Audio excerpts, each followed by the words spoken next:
Boa noite, pessoal. Tá começando mais o Extremo Cast, podcast para falar sobre política e outras drogas. E toma cuidado, viu? Porque o seu amigo pode ser seu inimigo e ao mesmo tempo ele é amigo do seu inimigo, que é inimigo do seu amigo. E aí você vai pedir pro presidente te liberar, porque ele tem gravações, porque ele é seu amigo do seu inimigo e a conversa vai longe. Quando a gente fala de política, é muito lamentável ter um presidente da nação que deixa de dar o perdão presidencial para uma mãe que pega um macarrão no mercado para poder alimentar os filhos que estão passando fome, para liberar um amigo miliciano, né? E quando a gente fala de outras drogas, caraca, mano, o pessoal do exército tá precisando de Viagra. Não só Viagra, mas também de prótese. Tá complicado, né, a situação? Filho, eles estão tudo na minha bandeira, né? Eu, Michel Rodrigues. E eu, Fábio Reis. E vocês estão sentindo a ausência do Will Ferreira, que nesse momento ele está em um congresso lá em Cuba. Ele está fazendo a reciclagem, até porque 2023 a esquerda vai ganhar e a implementação da Ursal vai vir. Sério? Eu jurava que ele tava no programa do Rodrigo Faro procurando um namoro hétero. Hoje não, Faro. Para, bobo! É isso aí, gente. Hoje a gente tá com mais uma convidada ilustre, excepcional, uma pessoa que tem lutado muito. Ela é nascida e criada em São Paulo, na Zona Sul, mais precisamente na Rua Alba. Mulher preta, mãe solo, empreendedora na raça, formadora de cultura, militante do mulherismo africano, que usa literatura para expressar as vivências da solidão da mulher preta, que vem através da capoeira e da sua vivência com esse lugar da mulher na capoeira, né? E hoje a gente vai falar com ela, Maria Luísa Ferreira, mais conhecida como Malu. Tudo bem, Malu? Muito obrigado. Seja bem-vinda, Malu.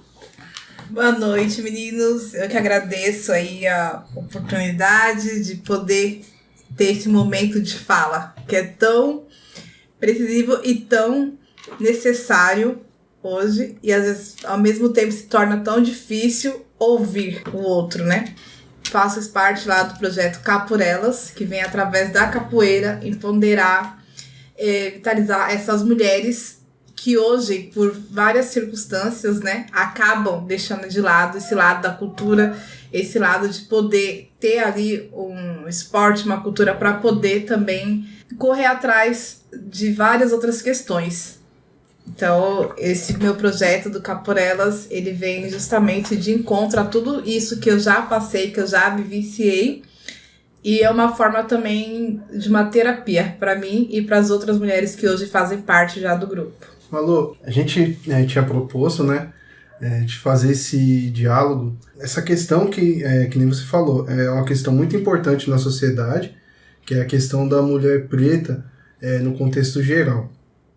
Mas como que a capoeira entrou assim na sua vida? Em qual momento assim ela entrou? E uma outra pergunta que eu tenho é: quais foram as dificuldades que você encontrou dentro da capoeira? Bom, eu comecei a capoeira foi em 96, um projeto social, que era na Cruz de Malta, do grupo Cativeiro, contra Mestre Primo. Comecei naquela onda de ir de vez em quando, mas depois eu comecei, só que logo em seguida eu tive que me mudar pra cá, pro Grajaú, e acabei saindo de lá, mas logo em seguida conheci um outro grupo, que era a Praia do Coqueiro, na qual eu comecei a participar, e logo em seguida eu comecei a me relacionar com meu professor e construímos juntos ali uma família, e as dificuldades já começaram aí, porque até então, quando eu fazia parte, como eu era aluna ativa que participava. Logo depois que eu me tornei a esposa do professor, começou a vir esses questionamentos. Eu já não podia mais participar da bateria. Daqui a pouco eu fui sendo posada de poder jogar. Só podia jogar com as meninas, não podia jogar mais com os meninos. E isso acabou me frustrando assim em algumas coisas, até que chegou o momento que eu ia por ir, porque eu gostava da capoeira, mas sempre tinha ali umas divergências que a gente levava para casa, e não só dentro da capoeira. Depois disso eu morei em Minas Gerais, em Uberlândia. Aí começou também todo o meu questionamento, porque eu amo a capoeira é a minha vida. E isso também, hoje eu entendo, com a maturidade, a gente vai aprendendo, vai entendendo algumas questões que esse meu professor ele foi se desmotivando, porque não dá pra viver de capoeira hoje, sozinho. Não, você não consegue, se você não tiver um grupo forte, se você não conseguir um patrocínio, é muito difícil você viver da capoeira em si. E ele foi abandonando, ele era um excelente professor, foi abandonando, só que aquilo ali em mim continuava vivo. Até que chegou um momento que a gente não conseguiu mais se relacionar, eu voltei para São Paulo, voltei a praticar capoeira.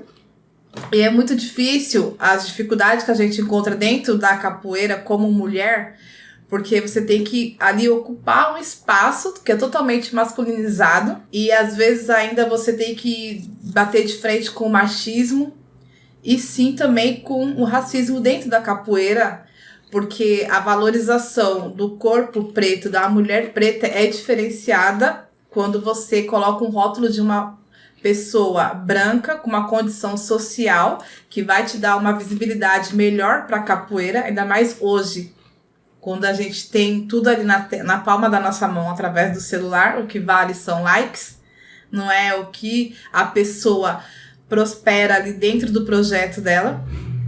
Então, essa foi algumas das dificuldades que a gente, não só eu, porque eu achava que o problema era comigo, né? Eu falei, não é possível uma coisa dessa. Aí depois eu fui vivenciando outras mulheres que não tinham filhos, que eram financeiramente independentes, tinham suas conquistas como carro, como casa, e que passavam pelas mesmas situações que eu achava que, porque eu já tinha uma história, já tinha algo, isso só acontecia comigo, mas não, quando a gente começa a vivenciar, conversar, dialogar, a gente vai vendo que isso não é só uma questão. O único ponto em comum que a gente encontra é a cor. É sempre a mulher preta que tá ali se questionando, que tá ali bradando, ou é a mulher preta que sempre vai estar ali sendo deixada de canto, deixada de lado por N questões. Isso na sociedade em si, e isso acontece também dentro da capoeira, infelizmente. Hoje, quando a gente fala de capoeira, quando a gente fala de mulher dentro da capoeira, a mulher que leva o nome da capoeira aí nível internacional é uma mulher branca, portuguesa, nem brasileira ela é, onde ela tem um dos maiores patrocínios, que ela só vive exclusivamente da capoeira. Nossa, isso é um mérito dela, beleza, mas o quanto que a capoeira é desvalorizada ainda dentro do nosso país. Exato. O quanto que a periferia perde. Porque a menina que tá lá treinando, vai chegando o momento dos seus 10, 12 anos, ela começa a se questionar que ela tem que estudar, ela tem que cuidar da casa porque a mãe precisa trabalhar, ela tem que fazer um bico final de semana para poder se manter, mesmo que for para comprar uma blusa do camelô ali, mas ela quer aquilo, então ela vai fazer os bicos, vai fazer o corre dela para poder. E vai deixando isso de lado, vai deixando aquele desejo da capoeira. Um exemplo, eu tenho uma aluna minha, que ela tem 40 e tarará, e ela voltou porque era o sonho dela. Porque quando ela era pequena, a mãe dela falava que capoeira era coisa pra macho, que a capoeira era coisa pra menino, que ela não podia participar, que ela não podia fazer, e ela sempre teve esse sonho de jogar capoeira, de fazer capoeira, mas nunca teve esse incentivo. Porque ainda hoje em si, a capoeira é discriminada, é mal vista ainda como algo de ruim, como algo que liga ali a religiosidade das religiões de matriz africana, que liga ali a algo ali da vadiagem. Em termos, vadiagem dentro da capoeira é você jogar bonito, você fazer uma apresentação bonita, sem machucar o outro, você ali jogar com a malícia. Só que na sociedade, vadiagem, eles levam para o termo colonizador. Pejorativo, né? Não do termo que a gente utiliza, né? E isso é uma das dificuldades aí que a gente encontra, fora outras questões que a gente ainda hoje passa sobre alguns casos de abuso que tem dentro da capoeira em si. Eu mesma já passei por situações assim e o pior é que a gente é tão constrangedor que a gente não consegue nem expressar ou colocar para fora, porque a gente fica naquela insegurança, porque a culpa é sempre da mulher. A gente já tem um caso no Sul de violência sexual, né? Que foi a questão do estupro, né? Da moça lá.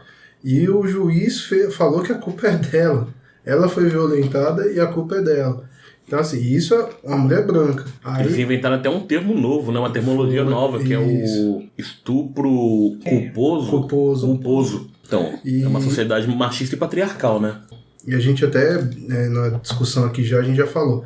Aqui na região de Parelheiros nós não temos uma delegacia da mulher. E é uma coisa que eu sempre bato na tecla, né? A mais próxima está em Santo Amaro. A gente olha o mapa da desigualdade, olha o mapa da violência, Você né? vê onde está o grande índice de violência contra a mulher é no extremo É no sul. extremo sul. E mesmo assim os números ainda não batem. Tá muito aquém do que a gente já escutou. Ainda mais nesse atual governo que ele gosta de abafar a estatística, né? Então, Ela também trouxe uma fala que eu acho muito forte.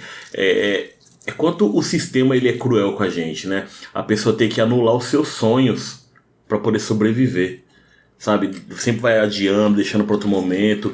E eu tiro o chapéu para ela que ela teve força para voltar e correr atrás do que ela queria. Não é? Poucas pessoas conseguem isso. E vocês falando sobre esse caso, sobre esse abuso, eu passei por isso, eu tinha de 7 para 8 anos vivenciando um abuso do meu padrasto.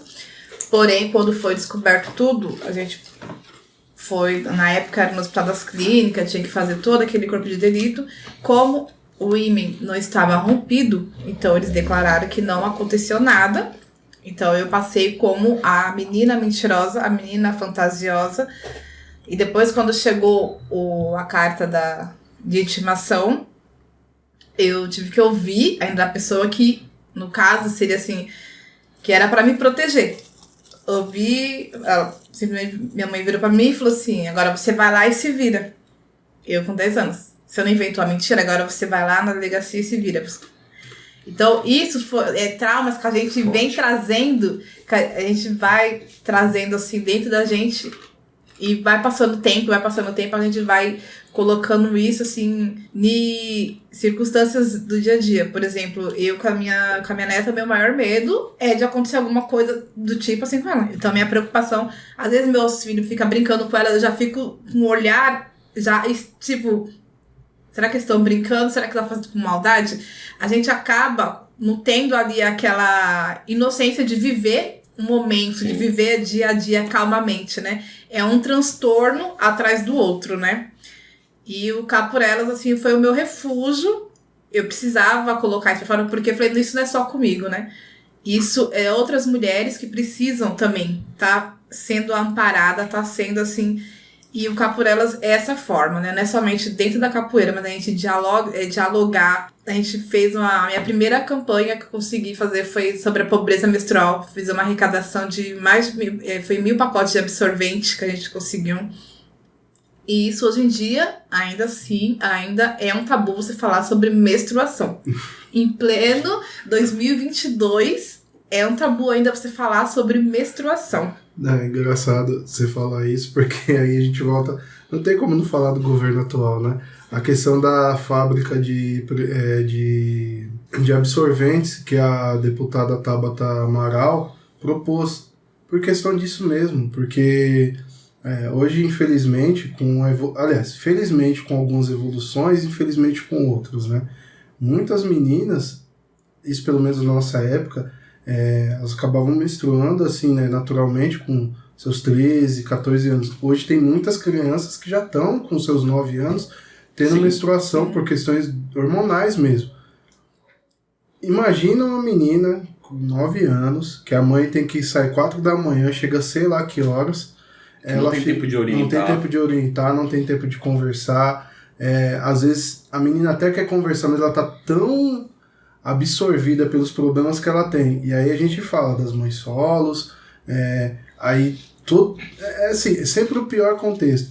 Ela não tem amparo de ninguém. A ausência de uma rede de estrutura em volta para poder apoiar. E não tem nem a ajuda do SUS para nesse momento, preciso de um absorvente, minha mãe não tem condições de me dar, ela não tem questão de orientar, alguém me orienta. Não tem. Hoje, esse foi, acho que 2019, que fizeram a pauta, né, que 33% do ano letivo as meninas perdem, devido à menstruação. Porque elas não têm o absorvente para poder ir para a escola. Isso no mês é 2 dias, 3 dias, porque elas perdem de aula, por exemplo. Agora, totalizando o ano todo, a gente fala isso numa cidade como São Paulo. A gente tá falando de uma cidade estruturada. Agora, norte, nordeste, as meninas colocar pano, miolo de pão. Isso pode gerar infecções, Sim. Pode até mesmo fazer que essa menina fique estéril, porque a infecção vai gerando ali, pode causar várias consequências, que é uma coisa que deveria ser gratuita realmente. Exato. Gratuito. Porque é desumano uma menina perder aula por causa disso. E eu falo isso porque muitas pessoas, alguns capoeiristas ainda utilizam, são desinteressadas, não vem por causa disso. Se a menina tá menstruada, que ela já vai ficar ali com cólica, vai ser impossível pra ela treinar. Aí não tem um absorvente.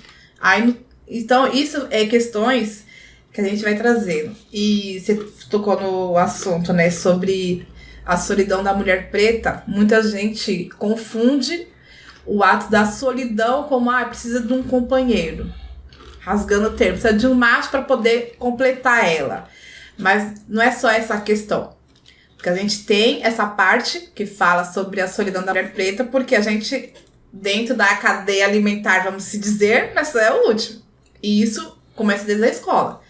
Porque pelo menos na minha época, a gente nunca é escolhido para ser a noivinha da festa junina, a Miss Primavera, a Miss Caipirinha. E isso vem para adolescência, nas festinhas. A gente sempre é a última a ser escolhida, por exemplo, naquele grupinho. Se você tiver lá um rabão, peitão, ainda você vai ser escolhida. Agora, se não, você que lute. É bem esses termos. Eu que observo, não mudou muita coisa ainda hoje no contexto. Não muda. E você falando isso, me retrata mesmo esse período, porque pra mim parece que é algo que, se não é embutido, tipo, de séculos, isso no nosso DNA, isso eu tô falando na questão como homem. Porque essa visão que você tá falando, realmente, muitas vezes, eu não paro pra pensar e vejo assim, como será que uma mulher negra se sente nessa situação? E aí você trazendo isso desde a infância, a gente vê que parece que é programado. A sociedade ela é programada para realmente agir desse jeito. A violência que vem sofrendo as pessoas da periferia conduz a gente a pensar nisso. A gente fica mesmo nesse limbo, porque eu não me recordo mesmo. Que nem você falou, as meninas da minha sala na época, as meninas pretas, elas eram as últimas. Isso é uma realidade, é triste isso. E é algo estrutural que foi desde o tempo colonizador, porque a estrutura, depois que colonizou tudo, foi o quê? Vamos esbranquiçar esse país. Uhum. Então, o homem negro, ele poderia ali escolher a mulher branca. Ele poderia até mesmo ali evidenciar uma família com ela. Só que aí ele foi criado o quê? Naquele contexto. E isso vem muito do que o mulherismo africano fala pra gente. Que a maioria das feministas fala que a gente passa pano pra homem, mas não é isso. É algo que já vem na nossa sociedade estrutural. Porque foi colocado na cabeça, foi algo enraizado ali. Então, o homem preto, você não vai constituir uma família com uma mulher preta porque você vai sofrer. Não era bem os termos que utilizaram, mas era isso que eles queriam daquela forma. Você vai sofrer mais ainda, então é mais fácil para você começar a procriar com uma mulher branca que vai clarear a sua família. E para a mulher preta sempre foi ali aquele questionamento de ficar sempre por última. E no caso, quando acontece da mulher preta escolher um homem branco, aí é chamada daquela coisa, ou porque é o amor, o romantismo, ou é palmiteira, como os termos de hoje, né? Aí nós entramos na questão aí mais profunda, mas calma que a gente ainda não vamos chegar nesse ponto. O termo que eu tô tentando colocar aqui é essa questão, né? Que é uma coisa que já vem enraizada, estruturada. Você pode pegar um menino de 8, 9 anos, colocar foto de 3 meninas, de 10 meninas, ele vai sempre escolher as mais bonitas, vão ser as brancas, cabelo liso. Ainda hoje, ainda se tem isso. E hoje tá na moda os pretinhos, então as meninas brancas querem um pretinho pra elas. Eu fui numa formação um tempo atrás, lá no centro, e era de uma psicóloga, eu não vou lembrar o nome dele, mas era uma mulher negra foda, empoderada, sabe? E vendo com a sua fala, ela fez um teste com a gente, muito... Mano, o teste é cruel, mas coloca no Google criança bonita e coloca no Google criança feia, pra você ver como o sistema, Mas a estrutura do sistema é racista. Isso tudo foi criado para poder destabilizar a gente. Para poder destabilizar totalmente o nosso sistema e a carta do Will, que ele começa a carta dele, eu esqueci o nome completo dele, que ele começa falando que os pretos mais claros tinham mais poder do que os pretos. É uma forma de induzir a gente brigar entre a gente querer se autodestruir entre a gente. Aí fala, mas os pretos do Brasil é diferente dos pretos dos Estados Unidos. É claro, lá eles tiveram uma segregação que preto vai ficar com preto e branco vai ficar com branco. Eles tiveram a oportunidade de criar uma sociedade deles, as faculdades deles, as escolas. Aqui não, aqui a gente foi velado, o racismo, não, todo mundo é igual. Mentira. Todo mundo é igual. Aí o resto... Quantos milhões você tem na conta? Os restos. E quando eu falo da solidão da mulher preta, que é da periferia, aí entra essa parte que você falou, dependendo do valor da conta. Porque eu posso estar vestida de Prada, toda no luxo. Se eu for entrar num restaurante muito luxuoso, ou vão me olhar diferente. Agora, você pode pegar qualquer branca que mora na periferia, dar aquele banho de loja nela, vai passar batido. Simples. Então, na época da colonização, quem se incomodava com as mulheres pretas, com seus corpos exuberantes, eram sempre as mulheres brancas. Então, quando veio o feminismo com a pauta delas de vamos lutar por direito, para nós poder trabalhar, para nós poder votar, nós, mulheres pretas, já estávamos lutando há muito tempo para poder libertar nossos homens, nossos filhos, para comprar a carta de alforria. Eu, quando falo de empreendedorismo, eu me inspirei muito nas minhas ancestrais. Porque as primeiras empreendedoras dentro do nosso país foram as mulheres pretas. Elas vendiam lá, começavam a vender as comidas de origem afro, porque sabia que ali tinha os escravizados, que tinha ali um valor, tinha ali uma merreca que ia fazer efeito para eles. Sentir saudade, matar a vontade de comer aquele doce, aquela comida. O acarajé é uma comida de origem africana, isso, certo? Acarajé, o cuscuz, nosso de todo dia, porque em casa não pode faltar. Em casa também. Então, a gente fala muito sobre essa coisa, né, do empreendedorismo. Mas quando eu comecei, há mais de um ano atrás, quando eu fiquei desempregada, eu fui pras ruas vender brigadeiro. No primeiro instante eu senti uma vergonha, mas depois eu fui me motivando quando eu comecei a ler as histórias de Luísa Marim, que ela foi, além dela vender esses doces, dentro de cada docinho dela, para alguns tipos, ela colocava uns bilhetinhos, que era rota de fuga, ou um aviso para alguém. E dentro disso, as mulheres conseguiram ajuntar muito dinheiro. A primeira caixa econômica que teve, os negros cativos, eles conseguiram fazer grande fortuna, só que eles não poderiam colocar no nome deles. E quando faliu, todos os brancos conseguiram resgatar seu dinheiro de volta. Só que os pretos, os negros, não conseguiram resgatar esse dinheiro de volta.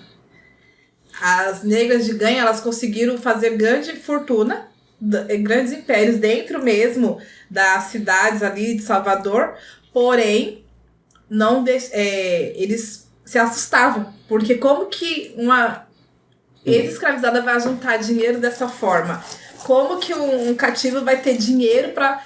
Então, e ali começou eles a podar e a sabotar essa luta. Porque imagine naquela época, porque isso ia passando de herança para herança. Nós estaríamos muito bem sucedidos hoje. Metade da nossa população preta hoje era para estar muito bem sucedido. Como hoje tem nos Estados Unidos a população que tem 33% de negros, mas são bem sucedidos, a maioria tem uma estrutura totalmente diferenciada e somente 33%. Já no Brasil, a maioria da metade pra Nossa, lá. a gente Já tá é bem longe. pardos e negros, porém a gente não consegue ter esse embate devido à sua falta de estrutura. Eu trabalho em alguns eventos pra fazer uns bicos, né, final de semana. O último que eu fui, que eu não pretendo ir mais, eu me senti tão revoltada, humilhada, porque a gente trabalhou, a gente chegou 2 horas, a gente trabalhou, montou prato, limpou prato, e faz isso, faz aquilo, monta os quitutes pra oferecer. Já era 10 horas da noite, a gente não tinha almoçado, a gente não tinha jantado. Aí quando foi umas 10 e pouco, vieram com uma comida gelada, apareceu o resto do resto de alguma coisa pra gente. E quando eu olho assim em volta, a estrutura toda, a maioria das pessoas que estavam, dos garçons, garçonete, eram que cor? Brancos. Pretos. Por quê? É o que tá tendo pra gente, o subemprego. É o que sobra pra gente. Esse subemprego. E eu parei pra pensar, mano, o que tá mudando da escravidão pra cá? Porque a gente tá se matando de trabalhar pra comer um resto, parecendo um resto do resto que sobrou no outro dia, gelado. É isso. Ainda pra receber daqui uma semana.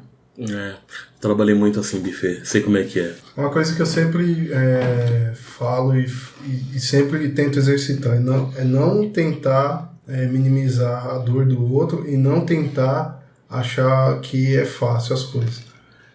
Tem gente que tem aquele ditado, né? É muito fácil resolver o problema dos outros, eu resolvo até 5 minutos. Difícil é resolver os meus. Se é difícil resolver os meus, do outro também não é fácil.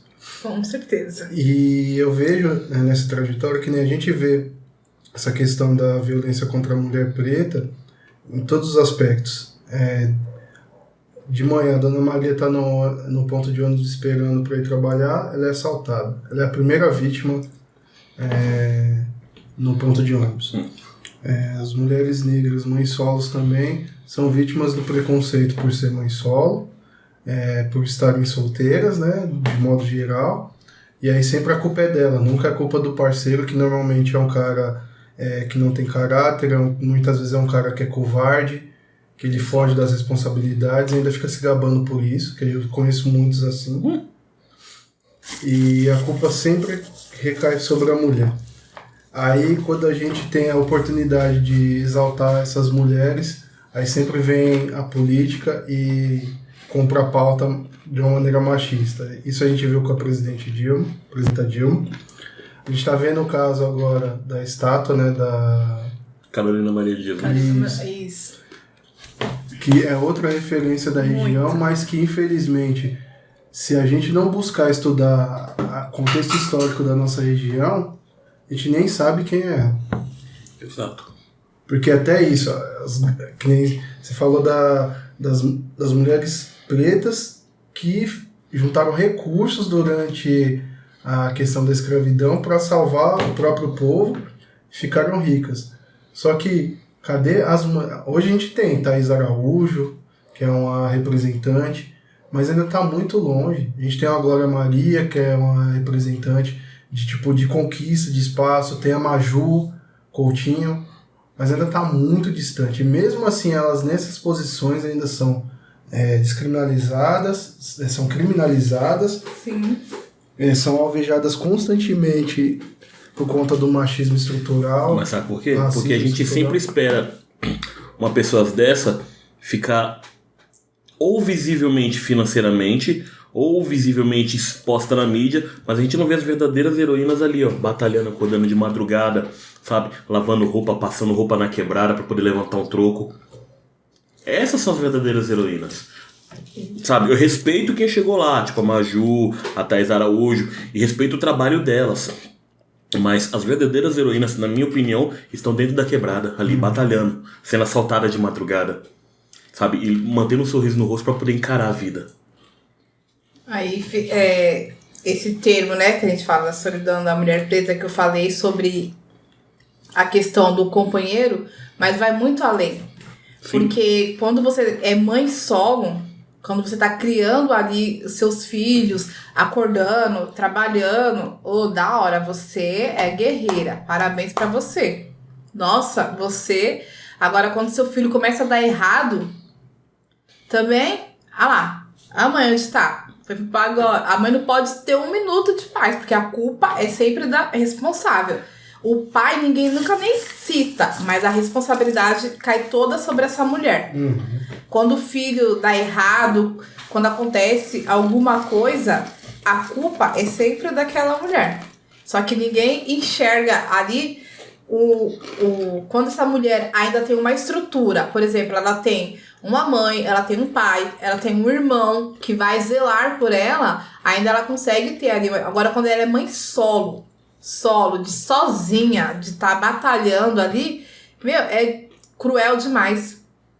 Eu me senti assim muitas vezes, assim, quando meu filho ficou 1 ano e 1 mês na Fundação Casa.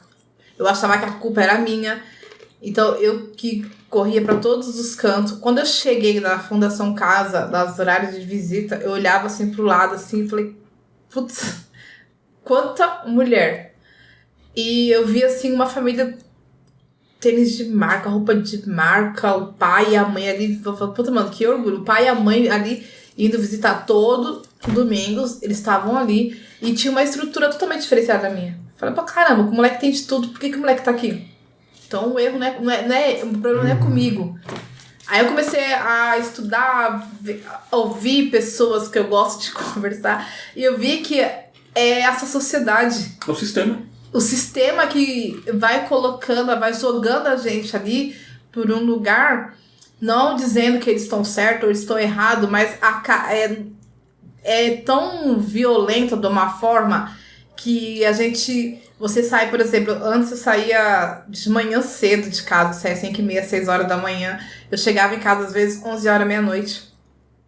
Eu me culpava por isso, eu falava, a culpa foi minha porque eu não estava ali presente 24 horas, porque eu não estava presente para poder suprir as necessidades dele, ou financeiramente para suprir a necessidade dele. Aí a gente vê a mídia, você vê a mídia hoje, os meninos, por exemplo, que de 10 anos eles queriam vestir a roupa do Hulk, do Homem-Aranha. Hoje não, hoje eles querem vestir Lacoste, hoje eles querem tudo que a mídia, nem a mídia da televisão, porque eles nem assistem mais TV. O negócio deles é YouTube, é ser o cara foda do funk, usar as roupas dele, mas sem saber também que trajetória tem tudo isso. E quando eu falo dessa solidão da mulher preta, não só do companheirismo, mas também da forma que essa mulher, às vezes, acaba sendo ela própria se discriminando e se fechando. Porque quando você vai pedir ajuda para uma pessoa, conha que já não veio mulher, homem, quando você vai pedir ajuda, mas também, quem mandou ter filho? Abriu as pernas porque quis. Agora é fácil vir pedir ajuda. Agora, então, isso ainda é utilizado. E quando eu volto a bater na mesma tecla, quando você adere de um corpo preto ali, você ainda é mais discriminado ainda. Porque parece que nós, mulheres pretas, o nosso único fluido dentro às vezes dentro da terra aqui como ser humano, é ser um corpo ali que pode ser objetivado, pode ser abusado, pode ser utilizado de todas as formas. Mas quando você se torna uma mulher sensível, que você quer chorar, que você quer um abraço, você às vezes acaba nunca tendo. Porque você é forte, você é guerreira. Não, você dá conta do recado. Você tem que ser forte. Não, ela não precisa de ajuda, não. Ela dá conta. Quantas vezes a gente vai ouvindo isso e a gente acaba criando ali aquela casca. Aí depois, por outro lado, por outro invés, a mulher preta é a barraqueira, que fala alto, tem que gritar. A gente realmente tem que se colocar, mas as pessoas vê isso de uma forma negativa. Quando você se cala, sempre. Quando você se cala, abaixa a cabeça, você é ali a submissa que tá ali só fazendo mais do que a sua obrigação. Quando você se exalta, quando você quer se colocar, você é a mulher que não sabe se comportar nos lugares. Ou pior, né? Quando eu falo do companheirismo, você é a mulher preta, boa de cama, você é amor da minha vida em 4 paredes. mas não vai ser a mulher que eu vou pegar na mão pra assumir pra sociedade. Não, que, como eles falam, né? Que ninguém vê, ninguém estraga, ou desses tipos. E isso começa na adolescência das meninas, vai se deixando levar. Então, por isso que é importante a gente dialogar e orientar os meninos, porque isso não é coisa somente para as meninas, porque isso aí vem da educação. Então, a gente conversar, dialogar com nossos filhos que isso é importante e o quanto que isso é doloroso você desprezar um amigo, uma amiguinha, de repente pelo tom, pela cor da pele, pelo cabelo. Gente, porque mulher sofre mais a questão do cabelo, o quanto que isso é importante. Eu tenho 5 anos que eu tô com meu cabelo assim. Que antes meu cabelo era só na chapinha.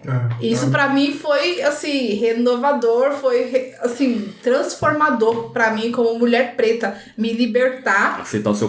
Aceitar meus padrões, aceitar que essa sou eu.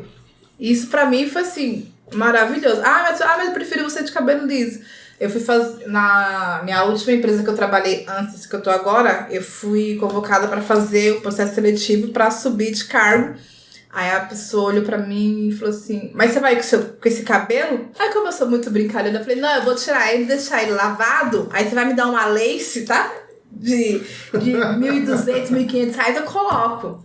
Mas você vê o que ia interferir o meu cabelo, a estrutura do meu cabelo dentro do meu papel como uma trabalhadora numa área ali onde eu atuava. E é que nem você trouxe um pouco atrás, né? Estamos em 2022. Isso ainda ser uma questão. Porque a gente começa a usar... Era o quê? O salão online na época. Pra alisar. Meu, era uma tortura. Não, mentira. Eu passei ainda pela época do ferro quente. A minha tia. A minha mãe. Utilizava. Gente, aquilo... Você é doido. Só que tinha 2 ferros quentes. Tinha aquele que aquecia na tomada e tinha aquele que aquecia no fogão. Era no fogão. A minha mãe usava no fogão. O negócio ficava vermelho. Mano, se pegasse aquilo na cabeça, não era a queimadura de chapinha, era uma queimadura de segundo e terceiro grau. Você é louco, mano. Encostar no couro cabelo daquele ali derrete o... Nossa, é louco. E isso, assim, eu vejo essa nova geração se assumindo, as meninas estão aí com seus cabelos. Eu acho isso muito, muito da hora, muito top mesmo. E essa é, acho que o nosso papel, né? A gente poder trazer as nossas vivências para fortalecer realmente essa nova estrutura que tá chegando. Porque uma coisa que me preocupa dessa nova geração, eles querem tudo pra ontem, só que eles não têm aquela malícia de olhar pra trás e ver quem tava lá atrás pra mim chegar até aqui hoje. Quem foram? Exatamente. Isso acaba deixando eles ansiosos, mas eu acredito também que em certo ponto despreparados. Eles são revolucionários, eles têm uma potência muito forte. Sim. Eu vejo a questão das adolescentes assumindo o cabelo, assumindo a identidade negra. É importante isso, mas eles têm que ser mais orientados, mais fortalecidos, porque, cara, a vida é dura. O encarceramento, na sua grande maioria, são pessoas pretas. E aí também entra nessa questão da solidão, né, das mulheres pretas, né? Essa questão do encarceramento dos parceiros. Muitas vezes, é aquilo que você falou, a gente dá perdão por um cara bombado que não tem nenhum resquício de humanidade. O presidente dá o perdão, mas com condena uma mulher que tá tentando defender a família. Sim. Certo? Então, assim... E é uma inversão de valores danado, porque que nem... Sim. Essa semana eu vi... o pessoal da esquerda fica exaltando Marielle Franco. Mas por que não exalta a professora lá que morreu queimada lá por causa dos alunos? Ok, a pauta de um lado é essa. E por que vocês não fazem também a parte? E a professora também ela é lembrada. Ela é lembrada. Não, mas a questão, sabe o que é? É que eu vejo sempre da pior maneira possível, que é o quê? Você fala do problema sem resolver esse problema jogando um outro problema. Exato. Pra dividir. E tampar só com a peneira, vamos dizer. E tipo assim, o problema não é a questão só da professora da Marielle. É da Dona Maria, da Dona Joana, é todas essas questões que são jogadas para debaixo do tapete simplesmente porque, assim, não é prioridade. Nego, tem coisa pior acontecendo nesse exato momento. Eu tava vendo no Mídia Ninja e o pessoal do Sedeca Eu estava conversando com eles essa semana e a ANSED fez uma denúncia para o Ministério Público porque lá na Amazônia os garimpeiros estão alcoolizando os homens lá com gasolina misturada com água, com suco. E quando os homens estão alcoolizados, eles vão lá e violentam as mulheres, as meninas. Eles estão fazendo isso. Nesse exato momento está acontecendo isso. E a sociedade está aqui, ó, com venda nos olhos, querendo Lula, Bolsonaro, e o povo tá se fudendo. Então é aquele negócio, é muito revoltante. A gente vai se deparando com todas essas questões antes. Trazendo para nossa realidade, para o nosso extremo, o caso da Dona Elizabeth, que até hoje ficou impune. Então. Foi filmado, policial pisando no pescoço dela e ficou por isso mesmo. Por quê? Porque será que nós moramos aqui não tão longe, tão distante assim, que não conseguiu chegar até um juiz, até uma...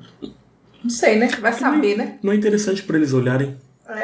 Porque era dona de um bar, deve ser por isso. Mulher dona de um bar? Já pensou? Na periferia? Tem porta aberta pra coisa errada, né? Com certeza. Ela que pediu, não foi?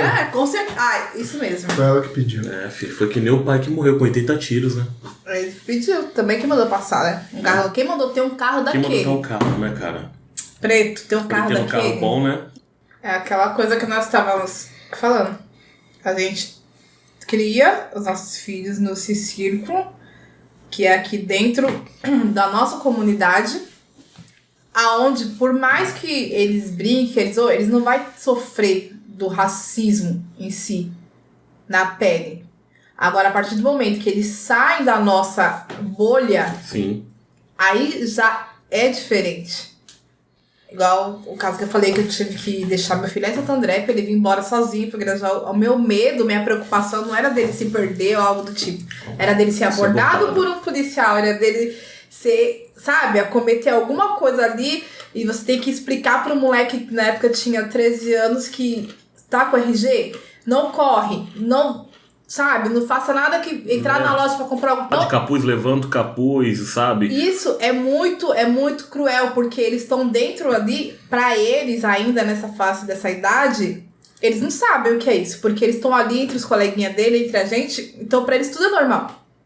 Pra eles ainda, no mundo ainda gira ali em torno daquela sociedade que por mais que tenha divergência, por mais que um seja galego do olho azul, que seja preto, que seja retinto, mas estão dentro da comunidade. Sim. Estão se protegendo. Porque agora, a partir do momento que você sai dali e começa a andar lá fora, já começa a ter algo diferente. O Michel falou do caso das mulheres, né? Na época que eu fui visitar meu filho, era assim... E, nossa, eu ficava imaginando assim, como que pode? A fila tinha a Fundação Casa, no outro tinha o presídio masculino, e embaixo tinha o presídio feminino. Uhum. A fila do presídio masculino dobrava. A fila do presídio feminino, você contava nos dedos. Você contava nos dedos ali quanto que recebiam de visita. E provavelmente ainda assim eram mais mulheres que eram a mãe das presas. Sim, as mães, né? As mães das presas que levavam os filhos, e para ver quanto que ainda isso é forte, porque elas não recebem absorvente do governo. Nossa, mano. É a família que tem que levar. Elas recebem doações de algumas ONGs, de algumas empresas que fabricam, por exemplo, aqueles absorventes que deu defeito, algo do tipo, é descartado e é doado. Ou algumas empresas hoje em dia já utilizam da mão de obra carcerária feminina para poder fabricar e ajudar a utilizar. Mas o quanto que isso hoje dentro da cidade de São Paulo, eu tô falando, ainda é precoce, ainda andamos ainda em passos pequenininhos. Quando a deputada Tabata consegue fazer uma lei, o que acontece? Vem o boicote do governo. Vem o boicote. Não, mas dá pra entender, né? Porque você tira o dinheiro da prótese peniana do exército, se você for dar absorvente para uma presa, né? Você entende a conta, né? Você precisa comprar Viagra pra Marinha. Né? A mamadeira de piroca era fake, mas o kit brocha... O kit brocha é real. Mas você tem que sustentar o governo ao invés de sustentar a sociedade. Exatamente, isso entra no nosso tema de discussão hoje, a solidão da mulher preta. Cara, que estrutura é essa? Porque ela tem que se preocupar em oferecer uma estrutura, sendo que ela não tem. Ela não tem uma rede de apoio. Se ela não trabalhar, ela não come. E ela ainda tem que ser responsável pela educação, pelo desenvolvimento de uma ou várias crianças. E ainda ser condenada se uma dessas crianças pisar fora da linha. Se o sistema corromper esse mínimo que ela tá tentando fazer, quem é condenada é ela. Então que estrutura? Porque ela é surrada, ela é violentada, ela é humilhada o tempo todo pela sociedade. Eu tiro por mim. E é injusto cobrar uma estrutura de uma mãe solo, né? Se for parar pra analisar nesse ponto. Eu tiro por mim, na audiência de custódia do meu filho, eu nunca vou esquecer essas palavras. O juiz simplesmente, ele olhou pra mim, aí ele perguntou quem eu era, falei que era a mãe, responsável ali. Aí ele pegou, virou pra mim e falou assim: e onde você tava que você não viu seu filho fazendo essas coisas? Aí você tem que respirar fundo. Porque, mano, aquilo ali foi tão agressivo. Eu sou muito forte em algumas coisas, eu brinco, eu não... Mas tem coisas que quando, às vezes, uma mínima palavra que a pessoa fala pra mim me magoa tanto. Devasta, e aquilo ali ficou marcado, assim, pra mim. Tanto, tipo, não tô valendo o que eu tava fazendo, que eu não vi. E aquilo ali ficou martelando na minha cabeça ali, ó, um bom tempo. E essas coisas, a gente diariamente, né, compactuada com essas versões. Sim. Porque eu falo assim, mas eu tenho ainda eu falo que eu sou grata, tenho a boa sorte de ter meus filhos vivos, de não ter passado e nem pretendo passar por essa dor. Porque eu tenho amigas minhas da mesma idade que eu, que tiraram seus filhos daqui, foram tentar a vida em outros lugares, mas parece que e perder seus filhos, ou perder seus filhos na mão da polícia. E isso é uma dor, assim, que eu não consigo nem imaginar e nem consigo, assim, como suprir a necessidade dessa mulher nessa hora. A mesma coisa de uma mãe que passa por um filho que é dependente de droga. Dentro da periferia que eu tô falando, porque quando você tem uma estrutura que você consegue arranjar uma internação, aí fala, mas tem locais gratuitos, mas não é fácil. Eu fico vendo as histórias, assim, a gente vê dentro da periferia, porque é uma corrente. Tudo que acontece, a gente vai passando. E como é difícil, a mãe fica naquela coisa, vontade de pôr pra fora de casa, mas se pôr pra fora de casa, quem não vai dormir, quem não vai ter paz, quem não vai ter sossego, vai ser ela. Aí sai, se acontece alguma coisa. Então, aquilo ali o sistema nervoso daquela família, daquela mulher, porque ela acaba ali tenta ficar do lado, aí os outros da casa criticam, porque você passa pano, porque a culpada é você. Então sempre vai ter essas colisões dentro daquela estrutura ali familiar que vai rompendo ali por um indivíduo que está passando por um problema que os outros da família ou a própria família não consegue suprir. Porque a gente não foi ensinado que nós precisamos nos cuidar mentalmente, que a gente precisa... Porque para psicólogo ninguém aqui é louco, ninguém precisa de psicólogo porque ninguém é louco.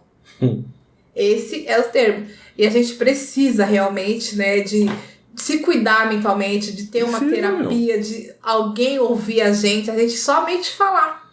E outra questão, né, que eu coloquei, que os nossos jovens de hoje, eles estão todos ali, tudo na palma da mão, porém, a minha preocupação e a divulgação também é sobre a questão eleitoral.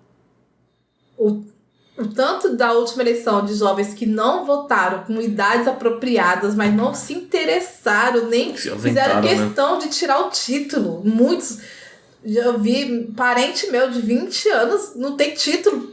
Como assim? Você não tem título, você não votou. Então, a gente tem que abrir realmente a mente, incentivar eles. Não é fazendo campanha política para X, Y, Z. É fazendo uma conscientização deles que eles precisam mudar aquilo que eles não querem pra eles. Que eles não estão gostando de algo, eles têm que estar realmente fazendo a mudança. E nós vivemos num país democrático e a única forma de fazer alguma mudança é através do nosso voto, e não é time de futebol. Eu vou seguir aquele que vai ganhar. Eu vou seguir o que a torcida tá me levando. Não, a gente tem que seguir pelo que é coerente com a gente, com a minha realidade aqui do Brasil. A minha realidade aqui.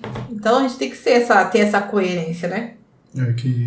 2018 foi uma tragédia. Então, 2022 não pode ser outra, né? Não pode, cara. Não pode. A gente não tem mais margem pra ir nessa altura do campeonato, não. Eu não tenho mais estrutura pra aguentar mais 4 anos, não. Tá ok? Resistir é preciso. E vamos resistir. É o seguinte, ao menor sinal de desinteresse, retribua. Suma, tá? Hoje eu vou trazer um texto da Marianne Schramm. Da parte de quem? Nossa. Ó, fala se não é isso. Schramm.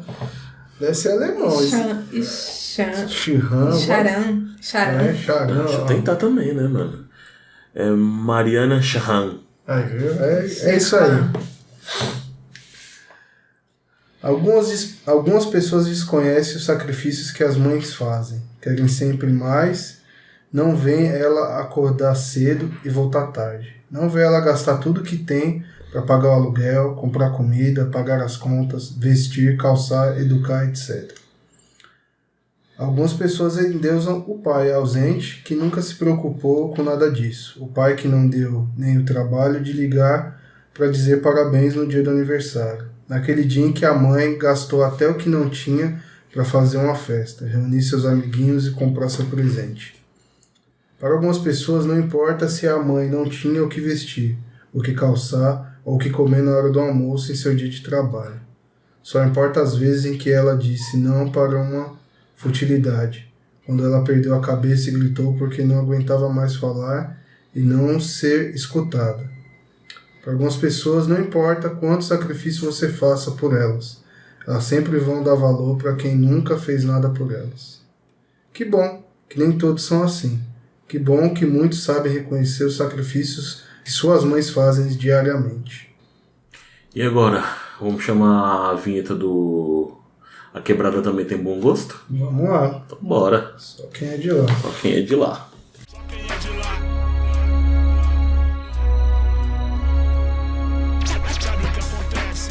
Hoje eu vou fazer a indicação de um filme. É um filme que eu já recomendei aqui, que é Mãos Talentosas. E aí eu queria focar nessa questão da mãe solo. Porque a gente fala do Ben Carson, né, que é o médico, mas por trás dele tinha a mãe dele, que era mãe solo, e que é o retrato do que é todos os dias aqui na nossa sociedade.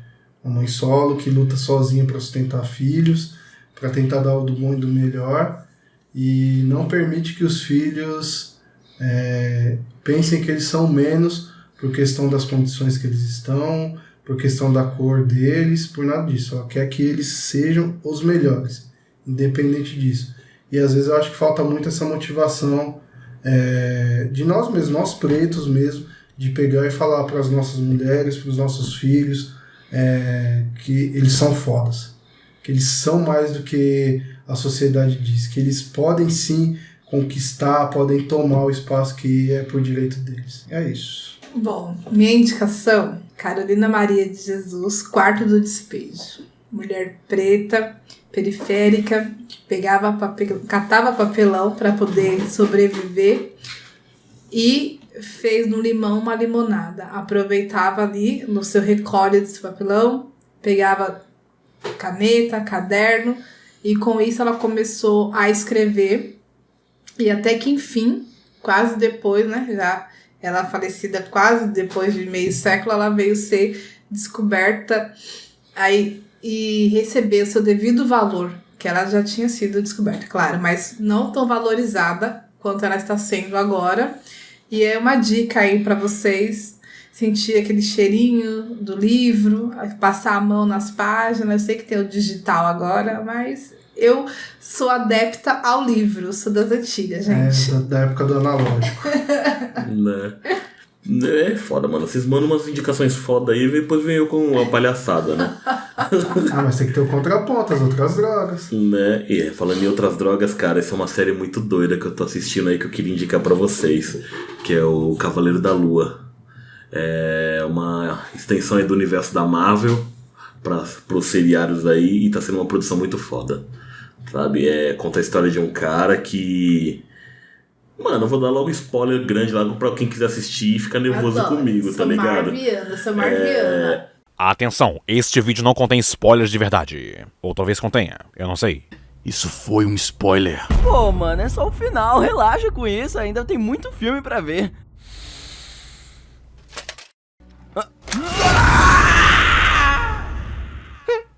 O resto é só pancadaria. Então, quem tiver curiosidade, vai lá, dá uma olhada, que a série é muito bacana, viu? Tá muito boa.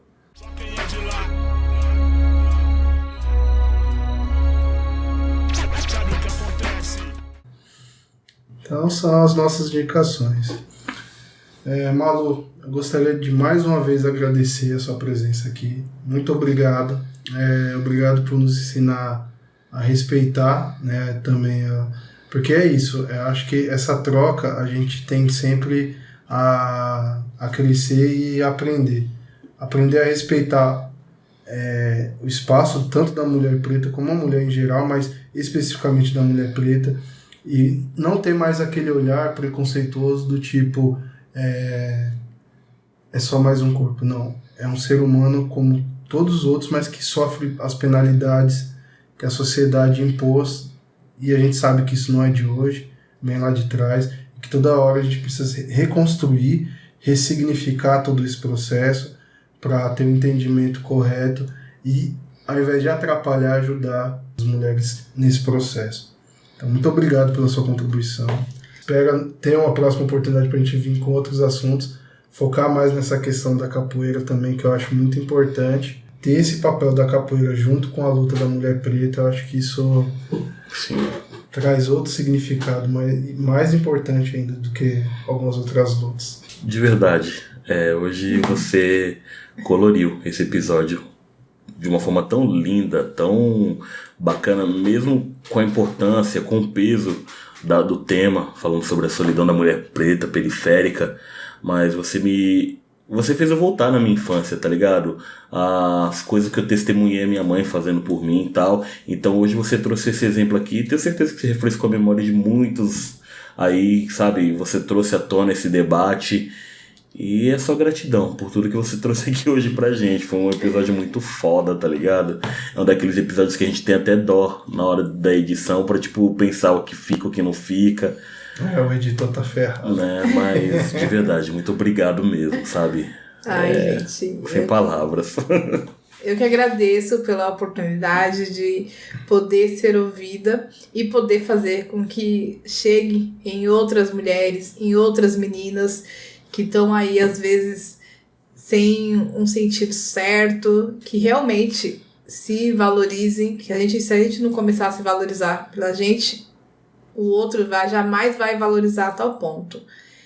E eu sei quanto que é difícil a luta, a jornada, mas a nossa única opção é persistir e resistir. Boa noite a todos, todas e todes. Ouviram a moça, né? Tchau, tchau. Beijo. Boa noite, seus chuchus. Negras da Bahia, Clementina, Lesse, Jovelina, artistas caribenhas clandestinas, negras da América Latina. A baixa autoestima da Dona Maria, da sua prima, da sua filha e sua vizinha. Isso me intriga, isso me instiga. Você não entendeu o que significa feminista. Esquento a barriga no fogão, esfrio na bacia, cuido do filho do patrão. Minha filha tá sozinha, a mão tá no trampo, a mente tá na filha. Um monte de gaiato em volta ainda pequenina, porque depois dos 40 de casa pra igreja, tudo por ninharia, pretendente Jesus o Messias.